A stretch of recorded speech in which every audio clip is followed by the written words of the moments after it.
آزاد کشمیر کی جو مہاجر نشستیں متنازع بنی ہوئی جن پر رولا پڑا ہوا ہے جس کی وجہ سے سڑکوں پر ہیں لوگ آزاد کشمیر میں، اس کی یہ منطق تو سمجھ میں آتی ہے کہ جو آزاد کشمیر میں نہیں رہتا اسے آزاد کشمیر اسمبلی میں بیٹھنے کا حق حاصل نہیں، لیکن چلو مان لیتے ہیں کہ مہاجرین کی نشستیں ہیں، تو پھر ہونا یہ چاہیے کہ ان کو ترقیاتی فنڈز نہیں دینے چاہیے، ان کو وزارتیں نہیں دینی چاہیے، ان کو بس اسمبلی ممبر کی تنخواہ ملنی چاہیے، کیونکہ یہ رہتے کوئی پنڈی میں ہے، کوئی سیالکوٹ میں ہے، کوئی نارووال میں ہے، کوئی گجرانوالہ میں ہے، تو ان کو ترقیاتی فنڈ ملیں گے تو یہ کہاں خرچ کریں گے؟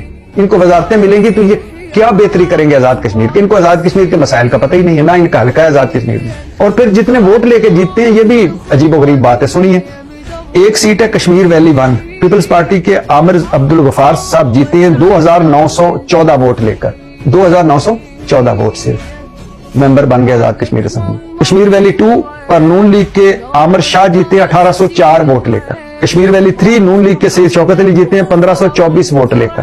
کشمیر ویلی 4 نون لیگ کے محمد یاسین لون جیتے ہیں 1276 ووٹ لے کر۔ کشمیر ویلی 5 نون لیگ کے محمد احمد رضا قادری 2308 ووٹ لے کر جیتے ہیں۔ کشمیر ویلی 6 پیپلز پارٹی کے عبد الماجد خان 3448 ووٹ لے کر جیتے ہیں۔ آپ اندازہ کریں کہ اتنے ووٹ لے کر یہ جیتے ہیں اور اگلے 5 سال موجہ، تو مہاجرین کی نشستیں رکھیں، آزاد کشمیر میں جو احتجاج پر نکلے ہوئے ان کو ساتھ بٹھائیں، ان کے بھی کچھ چیزیں مانیں، کچھ اپنی منوائیں، لیکن اس طرح نہ کریں کہ ایک بندہ گجرانوالہ میں رہ رہا ہے اور وہ آزاد کشمیر اسمبلی میں بیٹھ کر وزیر بھی بنا ہوا ہے، موجے بھی لوٹ رہا ہے۔ یہ نہیں چلنا چاہیے، اسی وجہ سے تو سوا ستیہ ناس ہو چکا ہے یہاں۔